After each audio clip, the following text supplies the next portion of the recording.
Hey guys, welcome once again. This is Syracuse Sports Live, Syracuse basketball postgame presented by Krause Health, the exclusive healthcare partner for Syracuse Athletics. Brent Axe, great to be back with you, albeit talking about the fourth straight loss for Syracuse basketball. We were not able to do a postgame show on Saturday after the Orange lost to Wake Forest, so great to be back with you here. Tonight, the Orange lose to Louisville. Final score 77-62. The fourth straight loss for Syracuse. They have plummeted to 15-15, 500 record for now. Should Syracuse lose to Pittsburgh, they will finish the regular season below 500. Final game of the regular season on Saturday. I don't really think I'm trying to be a jerk here by saying that you almost wish Syracuse didn't qualify for the ACC tournament. Let's just get this thing over with. Get the season over with Saturday and listen for the cavalry to come and rescue this thing. The first step of which took place today, by the way, when Mike Haynie was named the new Chancellor of Syracuse University, the 13th Chancellor in Syracuse history, who I think is going to do great things for Syracuse athletics. He gets sports. He likes sports. He's out there. Much more than his predecessor, Kent Severud, I think will be for sure. And this is a guy that gets sports. There is a fast-tracking athletic director search going on here. There's a name that I think Syracuse should really hone in on here, and I hear Syracuse is really interested in bringing into the job as they kind of come down to that final list of candidates that they are talking to. And then that athletic director in concert with Mike Haynie, if John Wildhack wants a say in it, fine. But the new athletic director should hire their basketball coach. It is the biggest hire at Syracuse you can make. I mean, football rules the roost, but 1A at Syracuse basketball, one of the major front-facing positions at the entire university is the men's basketball coach. So the cavalry is coming. That is the good news. But in the short term here, Syracuse goes out there and falls in a game in which, so Saturday at Wake Forest, and they still lost this game, but Saturday at Wake Forest, they come out and shoot 10 threes in the first half. In this game tonight, Syracuse 0 of 11 from three-point range. Meanwhile, Louisville finishes 14 of 35 from three-point range. Just bombing threes left and right. Syracuse finishes 4 of 19 from three-point range. They were lost on offense. Once again, one of the major frustrations of watching Adrian Autry try and orchestrate some kind of structured offense with this team. It's happened all year. It's continued to the end. This is a team that just, we've gone through it time and time again. They just don't have any structure on offense. They don't have any organization on offense. Meanwhile, you watch a Pat Kelsey team coached by Louisville, structure, ball movement, organization, taking advantage of Syracuse's defense. Louisville did hit some contested threes in this game, but mostly were hitting open threes against Syracuse's zone out there tonight. So they finished 14 of 35. Louisville did from three-point range. Conwell leads the way with 23 points. Ryan Conwell, Hadley with 19, McNeely with 16. Syracuse was led by Nathan George, who had 16 points. Nate Kings had 14. Donnie Freeman had 10 points, though he finished just 3 of 11 shooting the ball. Really liked what I saw from Sadiq White in this game, but he got hurt at the end of the first half. He kind of twisted his arm, his left arm. They had to take him out. I don't know if he popped his shoulder out of place or not. I haven't seen the post-game reaction yet, but he came back at kind of a wrap on his shoulders, continued to play the game out. But once again, just as it happened against Wake Forest, a guy like Sadiq White is playing well. Looks like he's gaining some momentum out there. It gets pulled out of the game. It's pulled out of the game, right? Syracuse actually got back within 9 in the second. And believe it or not, Syracuse won the second half. If you're looking for, moral victories here, they did beat Louisville in the second half of this game, 41-38.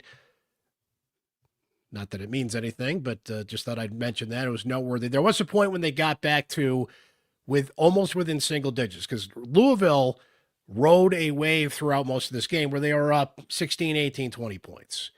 Syracuse is getting back into this thing.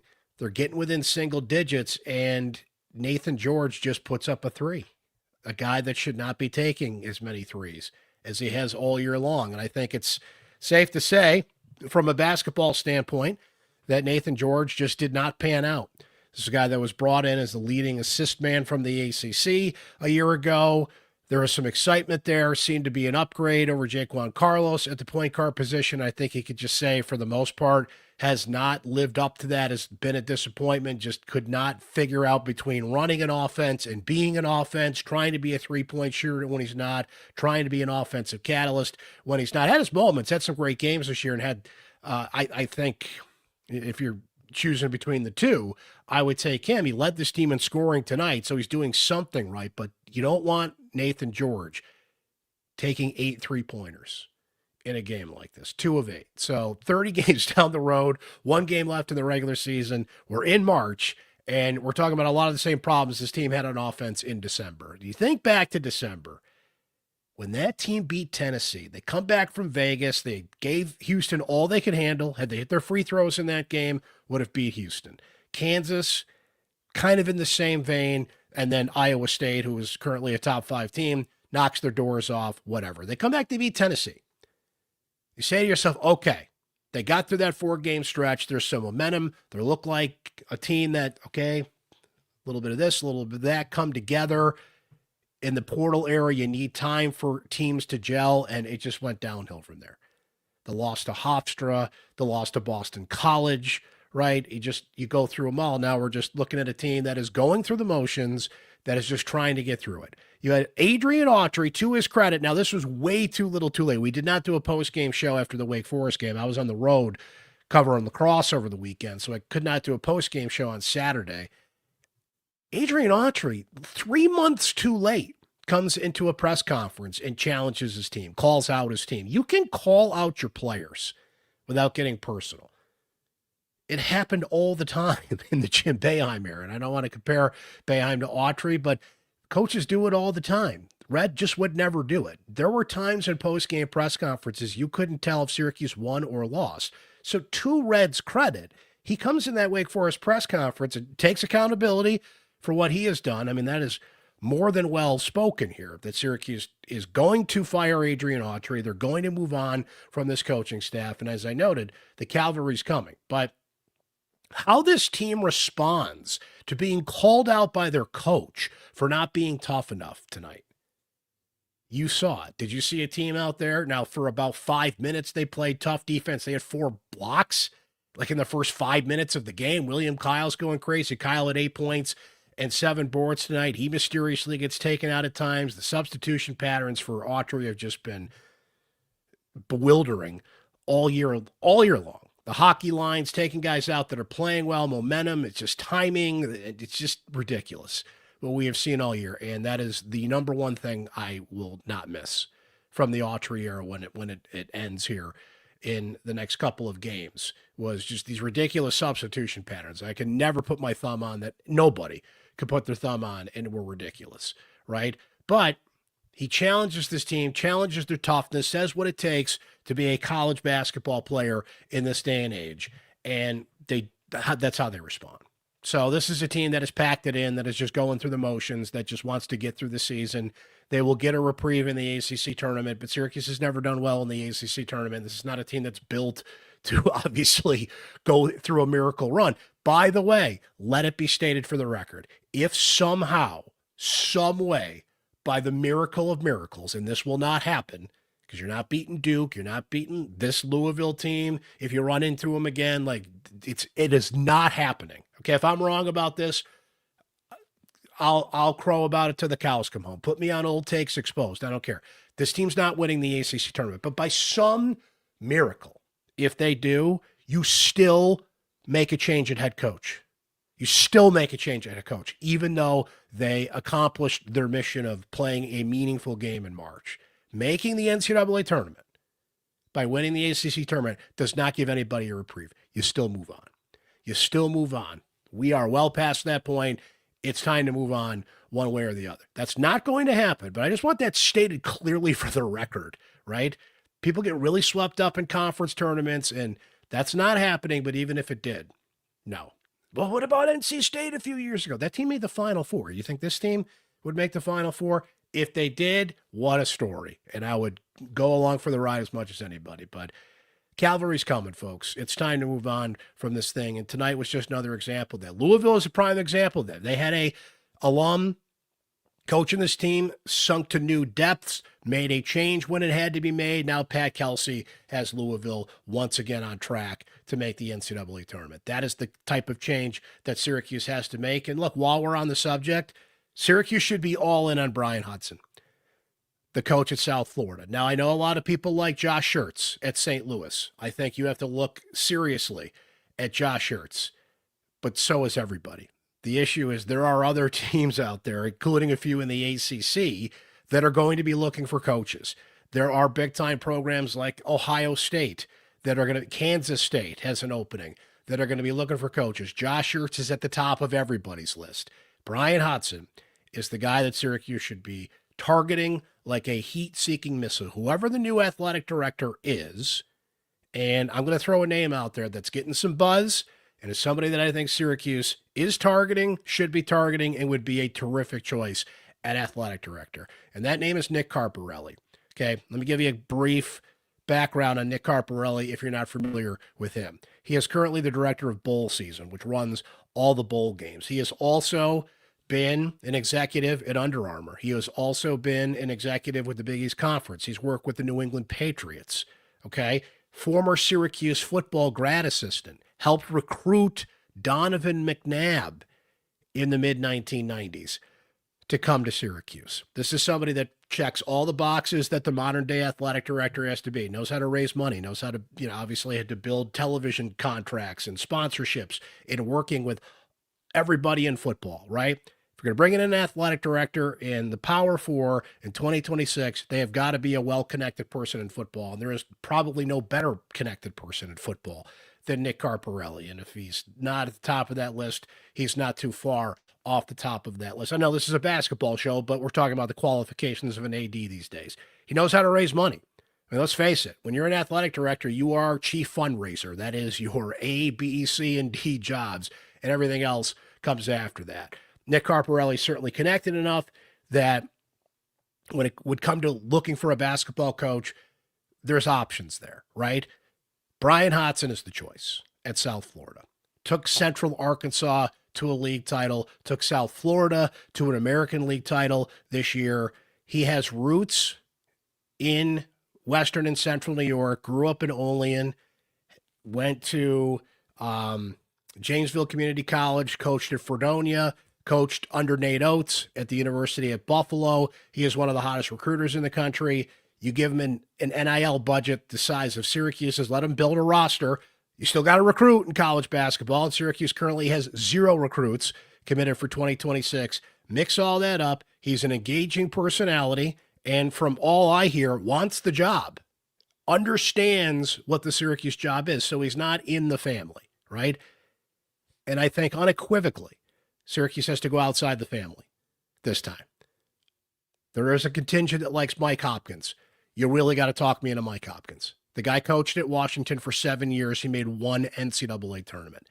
His last 4 or 5 years there didn't go well. And I understand that he had some injuries, had some academic situations there. Washington just got a primary basketball facility, I think, like recently, right? So what I heard from Hopkins' time at Washington, I know people love Hopkins, but all I kept hearing was excuses about why it didn't work out there. Give me somebody on the up. Give me somebody that is tapped into what college basketball is in the here and now, even with the professional aspect of it. You can't just keep it in the family and bring back that alum that people love. So I am team Brian Hudson. I am team stay outside the family this time, fresh start, but somebody that gets what Syracuse basketball is and can appreciate that. Would not come in starting from ground zero, okay? He's from Western New York, coached in Western New York for a long time, has roots in Central Western New York. I think some tales made it down the throughway of what Syracuse basketball is. You do not need a Mike Hopkins. No disrespect to him. I just feel there are better coaches out there right now, ingrained in the game as we speak. No disrespect to Jerry McNamara, who is doing a great job at Sienna's at 20 wins. He has completely flipped the script on that thing. I think he's going to be a great coach at a higher level. If you're asking me right here, right now, in this moment, Syracuse should go after Hudson. like a heat-seeking missile. He has got some support. The Lallies post about him on social media. They live in Tampa. They are there. They are obviously the biggest donors to Syracuse University. They seem to like Brian Hodson, so all in on him. But he's also a guy that's going to have other suitors. Syracuse will have to pay his buyout, which is only $2 million. If you're serious about this thing, that's the guy you go get, right? So I know I'm mixing conversations here, what happened in this game tonight, but everybody's mind has moved on. Everybody has turned the page to the cavalry's coming. We know who the new chancellor is by all accounts. And today, Mike Haynie, and this is not a guy just saying the right things on his first day. You got to win the press conference and everything. He believes these things. Michael Haynie has been at all the games. He is a presence at Syracuse University sporting events. He's a sports fan. He gets it. The people he talks to, he associates with. He knows. He has seen the fall of Syracuse basketball firsthand, has probably been sitting there the whole time, knowing he had an opportunity to be the chancellor, and if he gets a chance to do it, has a plan to fix it, right? That committee and everybody involved, the search committee, there's that 7-person committee that included Mike Tirico, John Lally, and a number of people looking for the AD. They're ready to strike. I think we could hear news on that by the end of the week, honestly, on who the new athletic director is. It's certainly going to be soon. So you got to give credit to Syracuse that they got their ducks in a row and seemingly are getting their ducks in a row. Chancellor in early March. New AD will be in by the time hiring season kicks in, right? The first opportunity to really get out there and aggressively search for a coach will be the moment Syracuse loses in the ACC tournament next week. Could be as early as Tuesday, right? They are in the ACC tournament no matter what, by the way, for those of you that don't know that. They are in. All the tie-breaking scenarios, everything, they will make the ACC tournament no matter what. They'll also be like a 14 seed and will be eliminated on day 1 or day 2, right? So a week from today is when we could really be in a hyperdrive here when it comes to coaching season. Now, I brought up Hodson. You're going to have to wait him out. Now, if South Florida loses in their conference tournament, I don't think it's guaranteed they get an at-large. We'll have to see about that. So you might actually get a chance to go after Brian Hodson maybe earlier than you think. Josh Ertz is certainly going to be coaching in the NCAA tournament with St. Louis. So that's the thing with waiting out good coaches. You might have to wait till they lose in the tournament, but it'll be worth it, and Syracuse will be well-positioned to strike, identify, and target who they want. If you want to go get Mike Hopkins, you can get him tomorrow because he's coaching with the Pelicans right now. You'd have to wait out Jerry if you wanted him, as long as Siena goes through the postseason here. And they'd have to win their conference tournament, obviously, to get in the NCAA tournament. But Hodson. I can't say enough. If Syracuse is really serious about this, there's a guy who's got it all laid out, who wants the job that I think you could pay reasonably in this day and age and would turn this thing around. Look at some coaches, Pat Kelsey included at Louisville, that have come in an era with the portal on your side. You get some NIL money on your side and some support. Otherwise, you can flip the script quickly. I think it would be unfair to expect that, but it has been done.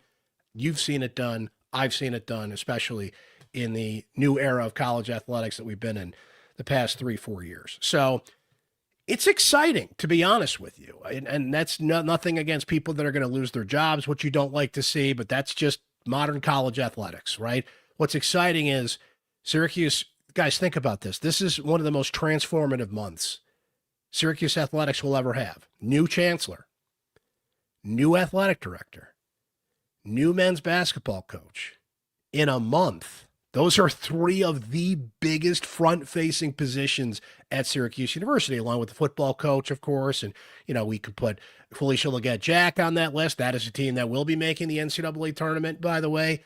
Uche Izoje was named the ACC Rookie of the Week. Or, pardon me, Rookie of the Year. Rookie of the Year. She's been the Rookie of the Week 8 times this year. Rookie of the Year, right? Now, you'd like to see the women's team kind of up their seed a little bit so they don't run into like a number 1 UConn or South Carolina in the second round, but they're making the tournament. Good problem to have, as opposed to the men's team that will, for the 5th straight year, be left out of the NCAA tournament in eternity by Syracuse basketball standards. So while there are other positions having success, and other names that are rising above, we know what the two big sports are and what the two big positions are.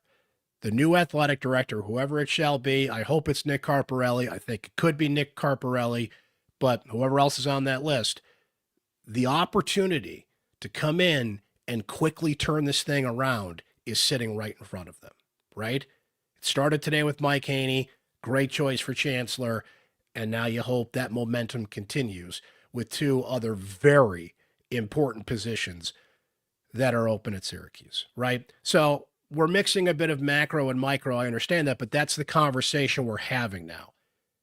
Syracuse has one game left in the regular season, Pittsburgh on Saturday.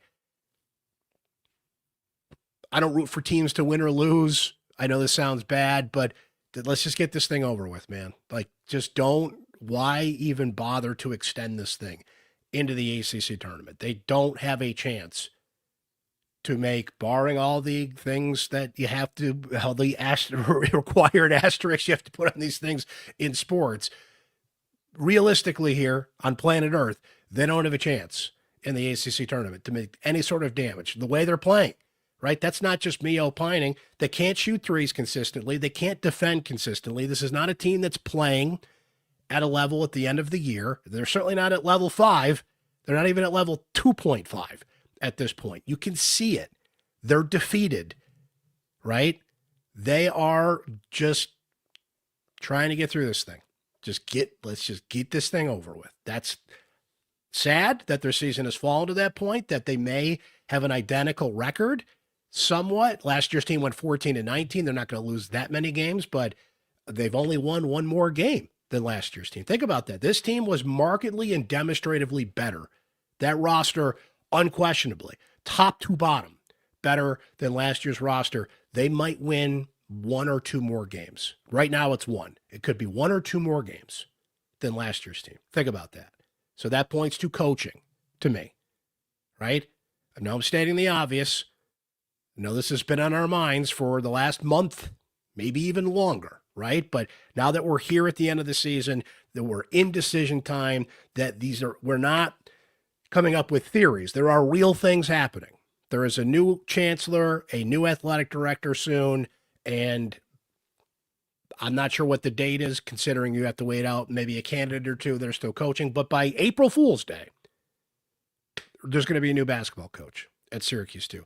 And remember, in college basketball this year, the portal opens after the championship game, which really helps Syracuse because you don't want the portal open during the tournament when you don't have a coach. The portal was open last year during the tournament, and it was a mess.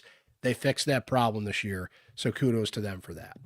Let's see what our Syracuse Sports Insiders had to say about this one tonight, because being a Syracuse Sports Insider gives you direct text message access to me anytime. There's a lot going on, guys. A lot of news that's going to be coming up about athletic directors and coaches and coaching searches. We'll be all over it on the Syracuse Sports Insider text line. Your questions, your comments, your thoughts during the game. The diehards, God bless you, that are still watching these games. I had a number of texts from you that are like, hey, Brent, you don't even have to do a podcast tonight. Go to bed, right? Like, no, we got to do that. We're gonna ride it out and finish out these last couple podcasts here. But we're covering, as we mentioned, women's basketball.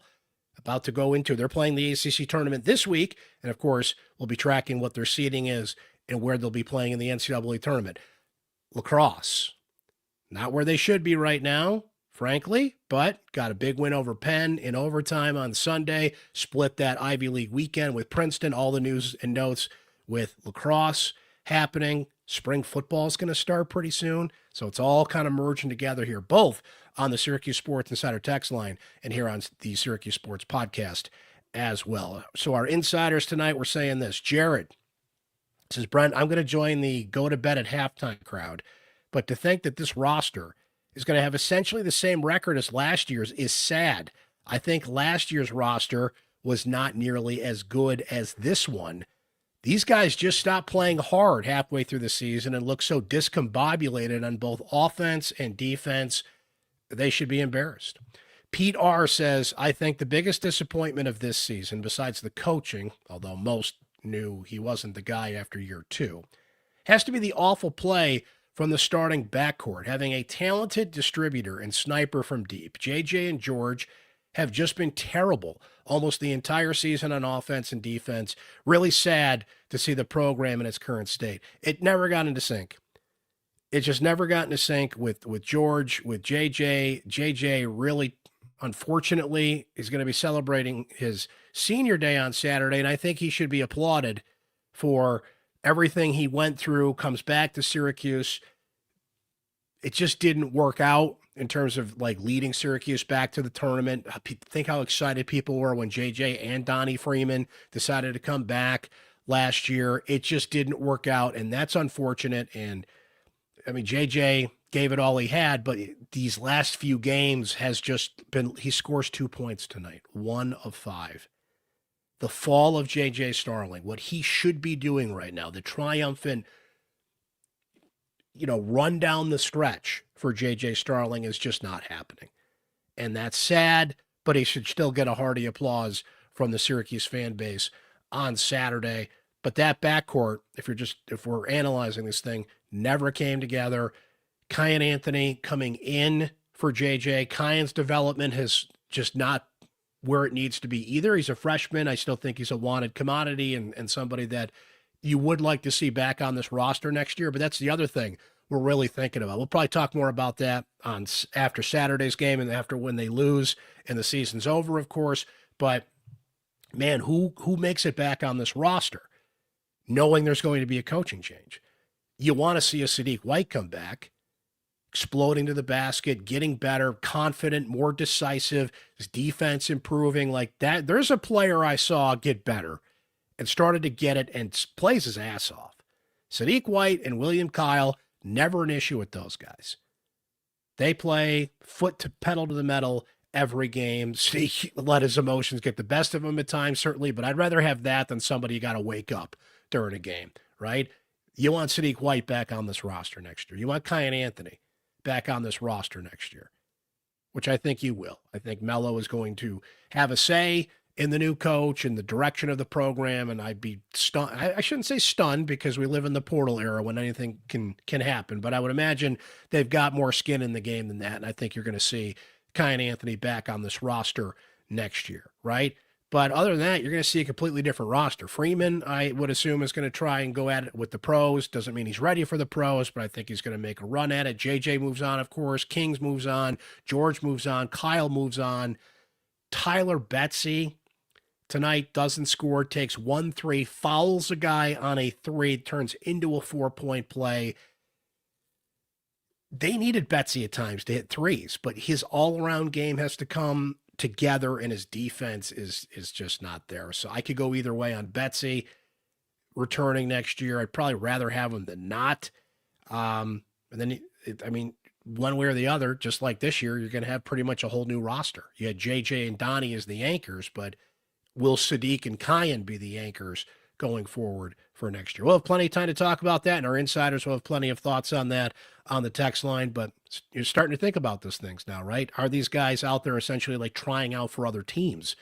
Kathy's saying, honestly, it's painful to watch these games, and I can't wait for the season to be over. From Jeff, who says, I think the most frustrating aspect of this season is that we saw very little growth with this team. They peaked against Tennessee, and it was downhill from there. Look, that's coaching. That is coaching. That is development. That is putting these players in the best position to where they should be. That is developing an identity and a purpose on offense. That is identifying a purpose, and this team was good enough to do so. Right? By now, even in the portal era, even with less time to develop chemistry, this team is still lost. They were lost on offense tonight. God bless Luke Hancock on the ACC network. I like him. I've had him on this podcast. That was not Louisville's defense. That was Syracuse lost at sea.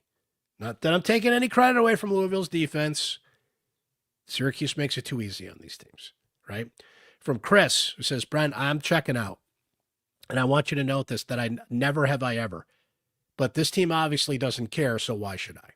From Brian N., who says, I've been to a lot of Syracuse basketball road games over the years. This is the smallest Syracuse contingent I've ever seen at a road game. I know she's in the comments here, but shout out to Lacey and Brian, who were there. Shout out to Brian, who we're talking about, who was there. So shout out to the diehards still showing up and going to games. And those of you that'll be at the ACC tournament and are still going to ride this thing out, even though this team is not fun to watch. This team does not give you the effort that you deserve as a fan.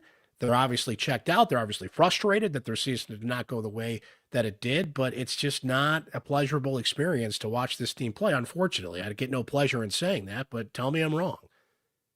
I get no pleasure in saying this, but watching a coach who's just mostly clueless out there and is making the same mistakes with rotations and defense and being late on subs and hockey lines and all this stuff we've talked about for the last couple of years here, like, you really got to love this team to keep watching it. So shout out to you for doing that. From Al S., tonight the new Chancellor witnessed a stark contrast of style. Louisville passed the ball willingly and unselfishly. They seem to run an actual offense with purpose. Syracuse, typical dribble-first offense on display, only seeming to pass out of desperation. Basically, Louisville looked like a well-coached team. Syracuse looked like a poorly coached team. Again, go watch a Brian Hodson team. Go watch a Brian Hodson team play with purpose, play fast on offense, and by the way, emphasizes toughness.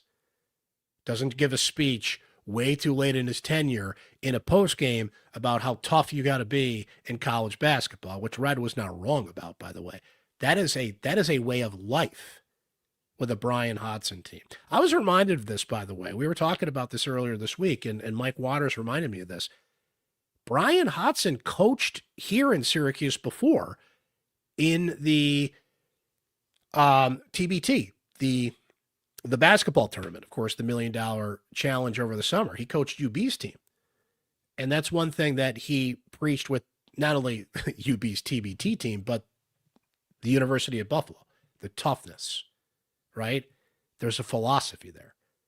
One that you can identify with, you can see, and is tangible, not the orange standard. We're all still trying to figure out exactly what the heck that thing is. Kevin, who says, I can't wait for a meaningful regime change, even though if it takes a year or two to be relevant, hopefully this is rock bottom. Kevin makes a great point. Well, there are coaches out there like Hodson, like Pat Kelsey, some other first-year coaches that are having success that will pop in my mind as we go here. While that is possible, when you're asking for a regime change, you're asking for the one thing that cannot be granted in college sports these days, that is patience. Syracuse is an example of how you can buck the trend. Fran Brown, year 1, 10 wins. You find the right quarterback in the portal, bing. Same thing in basketball. You bring in the right coach who builds the right roster, who finds, and in hoops, you need 2 or 3 standouts, and you're in business. It can happen, but I think most people know it might not. So would a 6th straight year next year without the tournament be tolerated if you could see the direction changing, you could see the philosophy change, you can see what a regime change from top to bottom, from the Chancellor on down is doing? Of course it would, right? If people see that and can give them something to latch on to buy into, and something that they can see the stock up, can see the direction changing, then they'll buy in, right? It's pretty much, it's that simple. From Seth, who says, this season is somewhat more painful than last year. We just didn't have the talent last year. This year they have a better roster of players overall. One more win than that team last year. Markedly better, talent-wise. Can't say anything else, Brent. I just hope that the cavalry is on the way soon. Let's hear what our secret voicemail line had to say about this one. And being a Syracuse Sports Insider has its benefits, including access to our secret voicemail line, which all you have to do is ask me for it. And you can leave voicemails like this one. Let's hear from our first caller, as I'd say back in my radio days. What's up, Brent? Frankie S. here. Well, since you were so kind enough to stay up late for us to give us a podcast after dark, such as it were, I felt it my duty to call in and not really do a postmortem of this game. One game left before the bounce out in the ACC tournament. It's just not worth talking about this game. The one thing of note, I think, and this just shows where the state of the program is right now, is, and I know you saw this as well on Twitter, within Louisville fandom, there was a lot of "It's Syracuse" tweets popping up. In other words, they were wondering how nice of a win this was because, quote unquote, it's Syracuse. And I can tell you, being a fan of 47 years, that probably stings as much as any rightful criticism of this program at the moment, which hopefully after today's announcement of the new chancellor, we'll be getting some, as you like to say, beacon over the hill coming soon. I like the choice they made, based on what I've seen, early on with his comments. You know, the emphasis on athletics, the pride in his voice and talking about how it needs to be better. It's important. I'm glad he said that. I think fans need to hear that. I think the community needs to hear that. Next thing up now is they got to go out and hit a home run with the AD. And I know we'll have time to discuss this on other podcasts, but, based on Mike Waters' column, I think from a couple weeks ago, Nick Carparelli is the guy that I think that I want in this position. Again, we can talk about this later, but it's all about looking forward right now, my friend. Have a great night, Brent. We'll talk later. Frankie, thanks for staying up late as well and being a part of the show with your great voicemails, my friend. Here's what, partially, what Mike Haynie said today, who I don't think this is lip service. I don't think this is a guy trying to win the press conference. I think it is genuine. Once Severud stepped down, he was the first name that popped to mind for me. The more people I talk to, the more you look into it. Like, this is somebody that clearly understands what athletics means to the overall arching image of Syracuse. And he said this today. He told us on syracuse.com, quote, "If one of the reasons among many that students are enthusiastic about Syracuse University being at a university with top-tier athletics, that means we need to be a university with top-tier athletics." Reiterated that in his press availability, I should say, after his introductory remarks today. He gets it. He gets what sports is. 80s next. Very important hire. Carparelli is the name at the top of my list as well. And then get that coach in there and the three amigos or amigas, if you will, if they hire a female athletic director or however that works out, whatever the new leadership looks like. And let's hit the ground running here and get this thing turned around. Is the cavalry coming? Voicemail number 2. Hey, Brent. Not that Jim B. Different day, same results. I don't know. Can anyone really say this team's gotten any better this season? As the season's gone on, I haven't seen any improvement, maybe with the exception of Sadiq over the last few games. He's fair. Yep. Starting to come into his own and develop a little bit of an offensive game. And, the offense, the team just hasn't had a discernible offense all year. It's all one-on-one, no movement. When they do move, it's without purpose. They're running around, hand the ball off above the three-point line, not attacking. I think there's a reason why I haven't seen any other team in the country run their offense through their center above the three-point line. It doesn't work. The team just doesn't do anything. They keep doing the same thing over and over again. And then defense has been non-existent since ACC play began. Louisville takes and makes a lot of threes, and then you watch this game and our guys are sloughing off their shooters.